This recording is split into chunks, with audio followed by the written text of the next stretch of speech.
Thank you, Koki.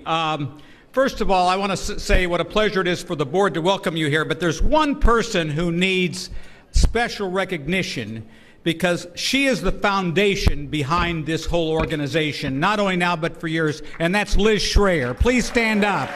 Stand up.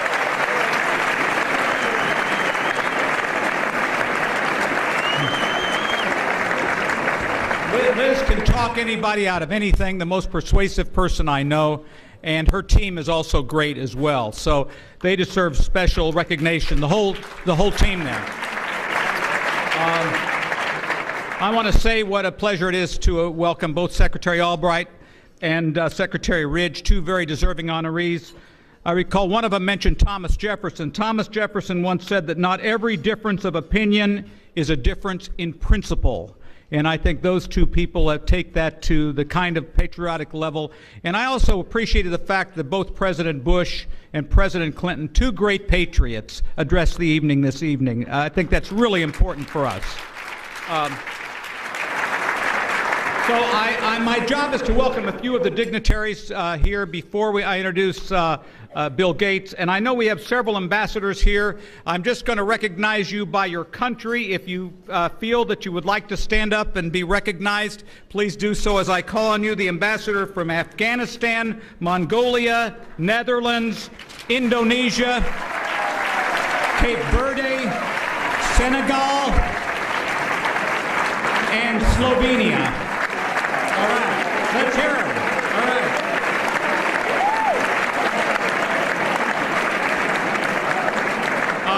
I'm especially pleased to welcome the members of Congress who are here. My dinner partner, Senator Kay Hagan from North Carolina. New Senator Mike Lee from Utah. Where are you, Mike? You're somewhere here. There you are. And the youngest person in the audience, Senator Frank Lautenberg of New Jersey. All right.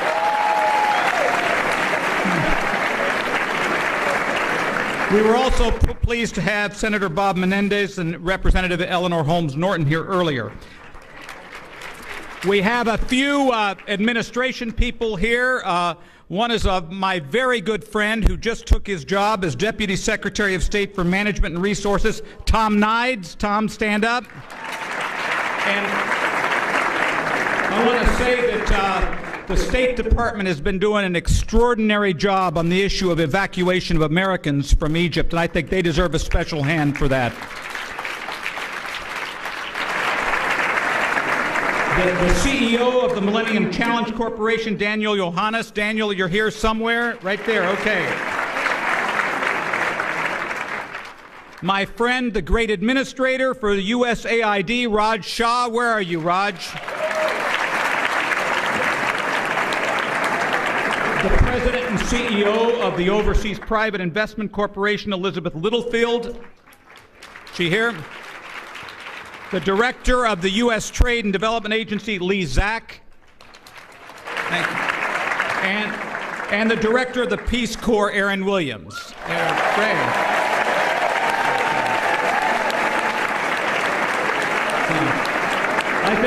I think Aaron wins the trip to Jeopardy. You know, any event, this is going to be very short. I want to just say a few words about Bill Gates. The truth of the matter is that he's probably been introduced so many times that he tires of his own introductions. But I always thought about that scene in the movie Schindler's List. And you remember when the character played by Ben Kingsley, who ran the firm that basically did the work for the Germans, the work on the machinery. And when at the end of the movie, Liam Neeson, who plays Schindler, starts crying to him, and he said, I didn't do enough. And the character who plays Ben Kingsley says, you did plenty. He says, remember what the Talmud says. The Talmud says when you save one life, you save the entire world.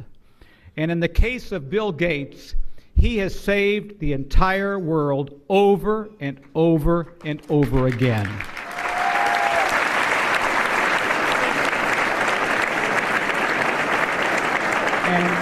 and not just a financial benefactor, which he is, and which the Bill and Melinda Gates Foundation is, but also a moral leader who has been able to exert great influence on business, corporate, financial, NGO, and government leaders all over the world. So without saying any more about him, this is a great man, a great American who's changed a lot of lives. Please welcome Bill Gates.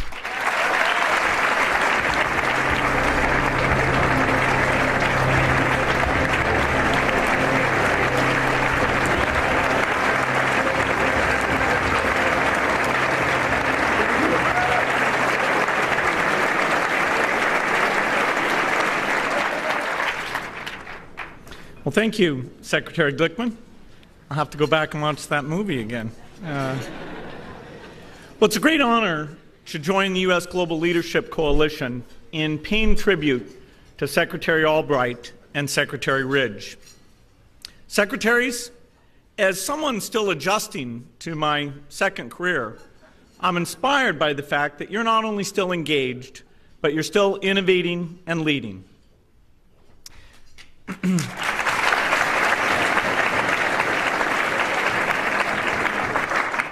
It's a great privilege to address this group. For over a decade, you've been driving the discussion about the role of development and diplomacy in American policy. I want to thank you for your contributions to the public debate and for the hard work you'll need to do in the next year. I also want to recognize Raj Shah, the administrator of USAID.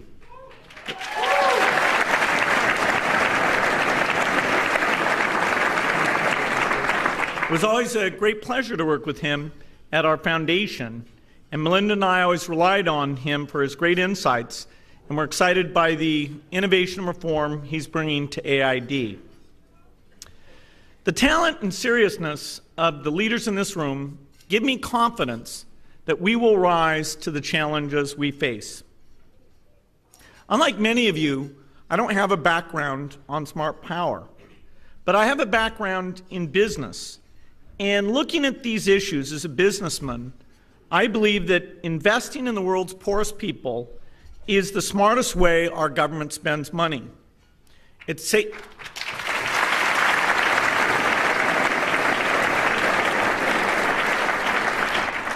lives, it improves livelihoods, it promotes stability, and it stimulates economies. The national security arguments I have heard in support of foreign assistance from President Obama, President Bush, Secretary of State Clinton, Secretary of Defense Gates, and General Petraeus appeal to my common sense. I believe that the world will be a safer place if there is enough food to go around, that it will be a more stable place if children grow up with opportunities instead of frustrations. Furthermore, I can only assume that if the United States plays a role in helping to create prosperous societies, we will have friends to call on in times of need. Secretary of the Treasury Geithner's arguments in favor of development resonate with what I've seen. He points out that exports to developing countries have grown 6 times faster than exports to major economies in the last decade. He concludes from this that, quote, growth for this country in the future is going to be overwhelmingly dependent on our ability to see faster income growth in the most populous parts of the world, close quote. We already have important stakes in the success of developing economies. Half our exports go to developing markets, and that's over $500 billion every year and growing quite rapidly.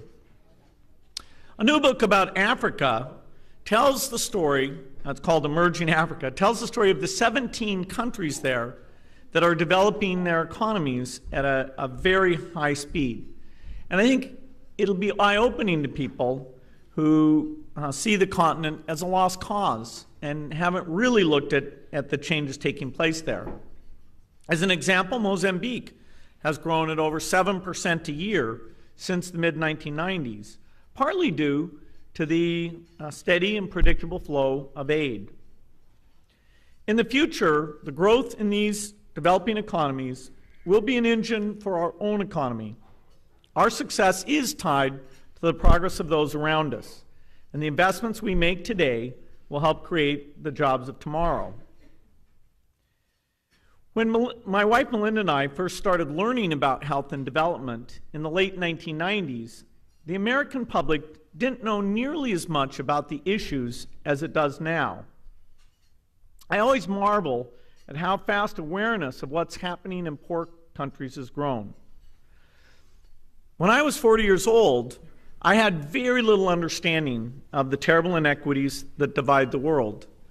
But today, when I speak to young audiences and I hear about what they're seeing on the internet, the way they're reaching out, when I hear from my own children as they come back from school classes where they've heard about the Millennium Development Goals, I believe that the world is becoming a smaller place with more caring for the problems anywhere in the world. When Americans begin to appreciate what assistance for the poorest can accomplish, they want to do more. Over the past decade, with strong support from both Democrats and Republicans, our country has steadily increased its commitments. The United States launched some of the most effective health and development initiatives in history, including the President's Emergency Plan for AIDS Relief, or PEPFAR, the President's Malaria Initiative, PMI, and the Millennium Challenge Corporation, MCC. Behind those acronyms are some really fantastic programs. Americans are now, and have almost always been, the largest donor to projects for the poor. That is something we should be proud of. As a nation, we express our noblest values when we make a priority of helping others.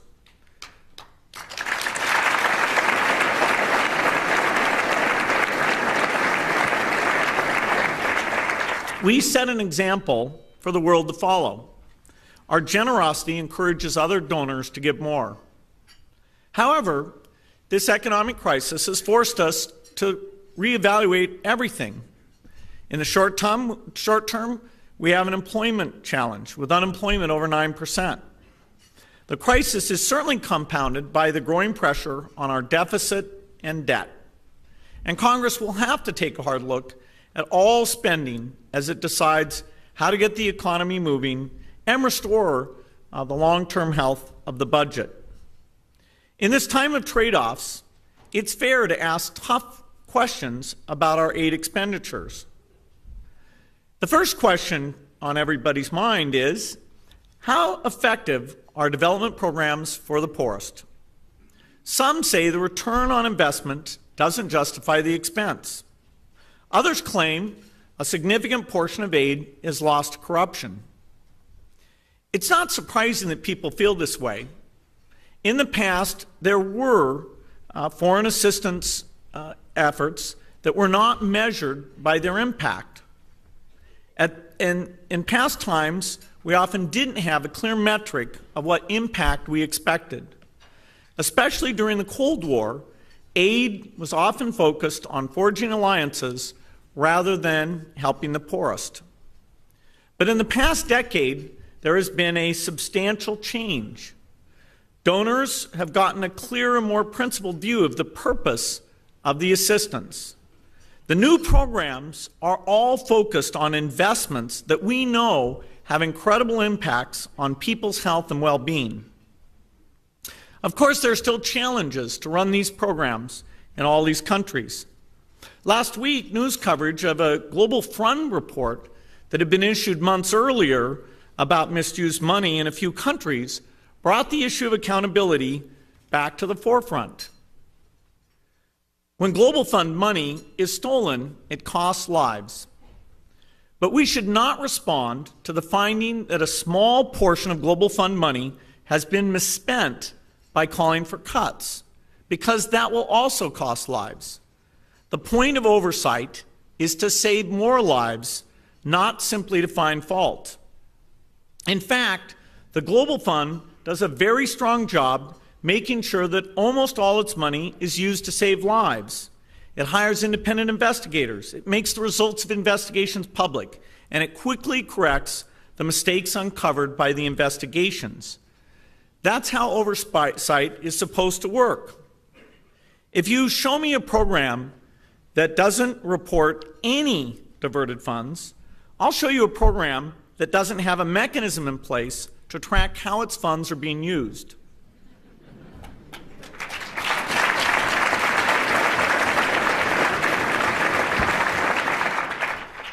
We need to continuously monitor, evaluate, and improve our aid. We need to be relentless, not just about rooting out fraud, but also about measuring results, understanding what works and what doesn't, and squeezing more out of every dollar.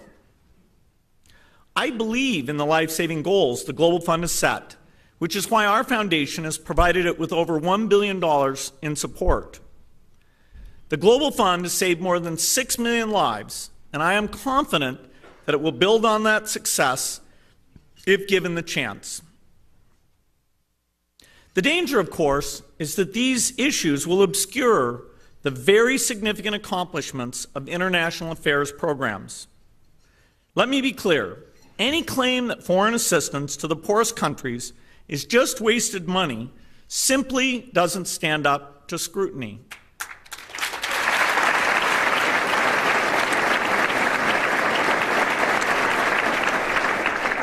Because of the U.S. leadership in foreign assistance, the world eradicated smallpox 30 years ago. Because of our foreign assistance, we're on the threshold of eradicating polio.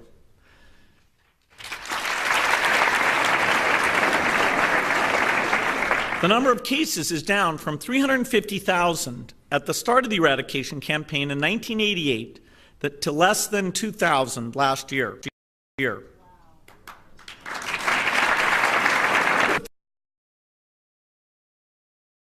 Foreign assistance, 5 million people with AIDS are receiving life-saving treatment. Because of foreign assistance, hundreds of millions of children are sleeping under bed nets that protect them from malaria.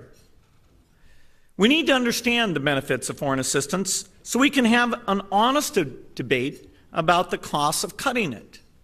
If we take people off AIDS treatment, they will die. If we fail to replace bed nets when they wear out, children will get sick and die. If we pull back from the goal of polio eradication, we will lose the only chance we've ever had to eliminate this scourge from the earth. Foreign assistance is largely responsible for the greatest accomplishment of the last 50 years, which is the incredible reduction in childhood deaths. In 1960, over 20 million children died before they turned 5 years old. Last year, the figure was 8.1 million. That's a 60% decline, and it happened in a period when the number of births rose by over 25%. There are several reasons for this progress, but the most important one is the funding of vaccines. Vaccines are the most effective health tool available. Just a few doses protect a child from deadly and debilitating diseases for their entire lifetime. In the case of measles, for example, just 2 18-cent doses of vaccine end the threat of one of the world's most contagious diseases. American assistance buys vaccines every day. And the number of lives saved, as impressive as it is, doesn't capture the full benefits of improved health. Mortality statistics don't tell the story of morbidity, which is the fancy word for saying that disease doesn't just kill children, it also disables them. Take diarrhea. It kills about 1.5 million children every year, but it also affects hundreds of millions more. Frequent bouts of diarrhea mean that a high percentage of these children never get the nutrition that allows for full mental development. So by the time the children who survive diarrhea are well enough to go to school, a high percentage are unable to learn. The disease doesn't take their life, but it does steal their future. The huge disease burden in poor countries means that a substantial portion of their human potential is lost by the time their children are old enough to talk. A recent study published in The Economist shows this incredible correlation between substandard IQ and disease burden. And although IQ is not a perfect measure, the trend is stunning. The less disease in a country, the higher the average IQ. So by fighting diseases and helping countries make the most of their human potential, you have a substantial impact on their economic growth. Another benefit of vaccines, beyond lives saved, is that saving children's lives actually promotes sustainable population growth. While at first you might think that saving children's lives will cause overpopulation, in fact, the opposite is true. The reason we've discovered is that parents tend to make choices about how many children to have based on needing to have a high probability that several will survive into adulthood. So when the child mortality rate goes down and parents know that their kids are likely to grow into adulthood, they choose to have smaller families. This is one of the most dramatic effects we've seen in the last several decades that's meant that the peak population will be far, far less than was predicted back in the 1970s. And so by this magic mechanism of improved health leading to reduced population growth, this means you make it possible for countries to meet their basic needs, to have enough food for everyone, to be able to educate everyone, and to have the stability that comes with those achievements. The investments made in agriculture have also paid huge dividends. 50 years ago, more than half the people in the developing world did not get enough calories to be healthy. Now, thanks to the aid-supported green revolution that helped farmers plant better seeds and manage their land more effectively, that percentage is under 20%. So it's not just that more children are surviving to age 5, they're also growing up to be healthier adults. Most poor people in the world feed their families and earn their income by farming small plots of land. So when farmers increase their productivity, they do more than fend off starvation. They also build wealth. Ghana has cut hunger by 75% in the past 2 decades. And in the same period, the income of the average Ghanaian has gone up by 40%. So these advances go together. Agricultural assistance comes with an exit strategy built in. As farmers improve their productivity, access new markets, and boost their income, they become self-sufficient. And incidentally, the global revolution in food production over the past several decades has made food cheaper for consumers all over the world, including in the United States. When you put these factors together, you have many of the key factors for successful development. A poor country with a sustainable, healthy population and a thriving agricultural sector won't remain poor for long. Assistance that intervenes at strategic points triggers a virtuous cycle. Simple things like seeds and vaccines lay the foundation for more complicated things like education, environmental sustainability, and good governance. Brazil, India, Indonesia, and Poland are compelling case studies of how aid can help lead to prosperity. Last year, I joined South Korean Foreign Minister Yoon Jung-hoon and others to launch the Global Agriculture and Food Security Program.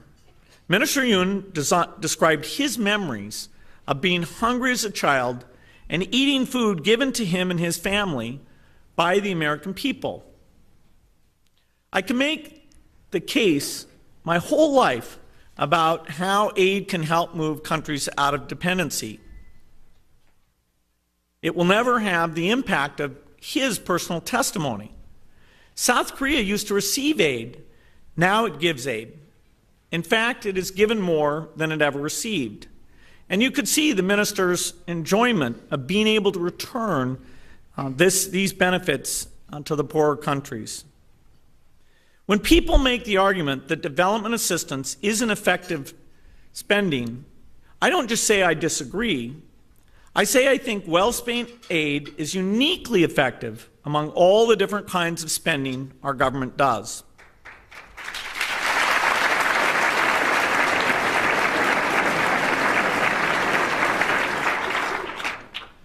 But even given this effectiveness, there's a question we're obliged to ask, which is, do we have the money to spend on it now?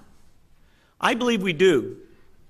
I look to the inspiring example of the United Kingdom, which under David Cameron's leadership passed an austerity budget while increasing foreign assistance to meet their commitment to give 0.7% of GDP in aid.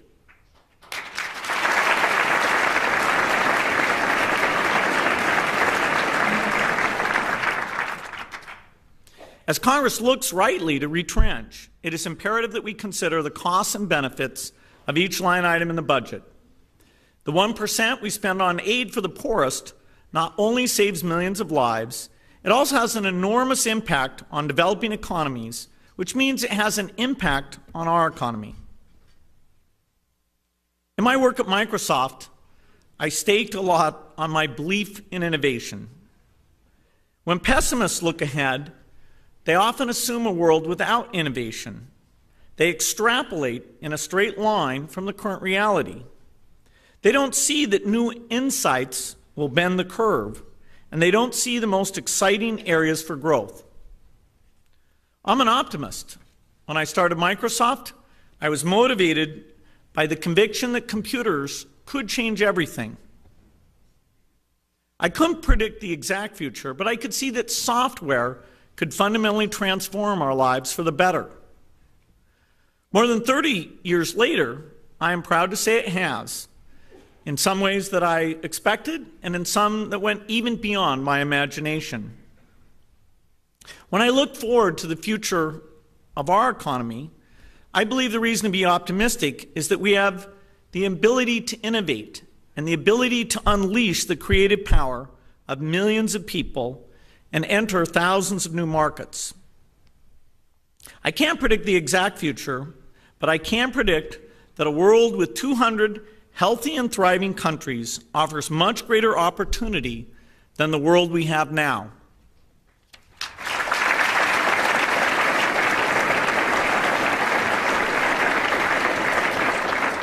Our country has a phenomenal strategic opportunity right now. By continuing to invest in the world's poorest people, for their sake and for ours. Thank you.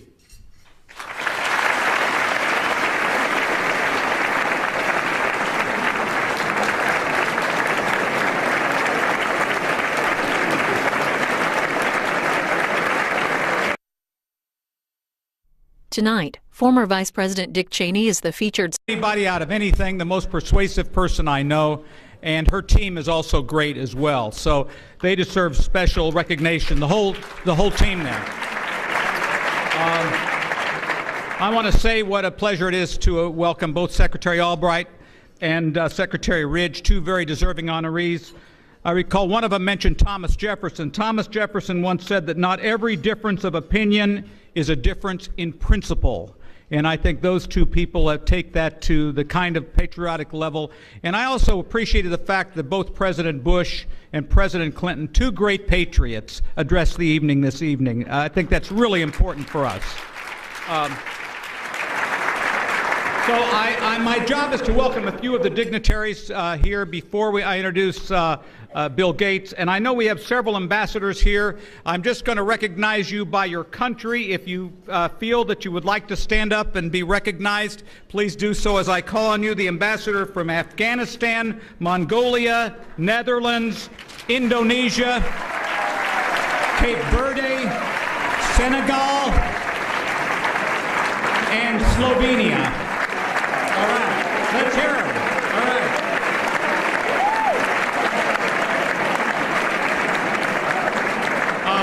I'm especially pleased to welcome the members of Congress who are here. My dinner partner, Senator Kay Hagan from North Carolina. New Senator Mike Lee from Utah. Where are you, Mike? You're somewhere here. There you are. And the youngest person in the audience, Senator Frank Lautenberg of New Jersey. All right.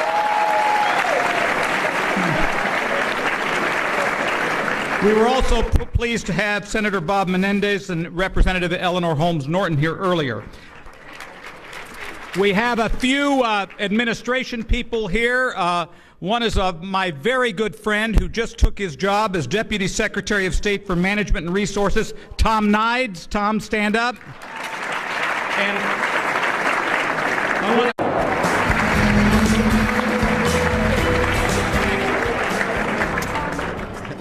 thank you, Koki. First of all, I want to say what a pleasure it is for the board to welcome you here, but there's one person who needs special recognition because she is the foundation behind this whole organization, not only now but for years, and that's Liz Schreier. Please stand up. Stand up.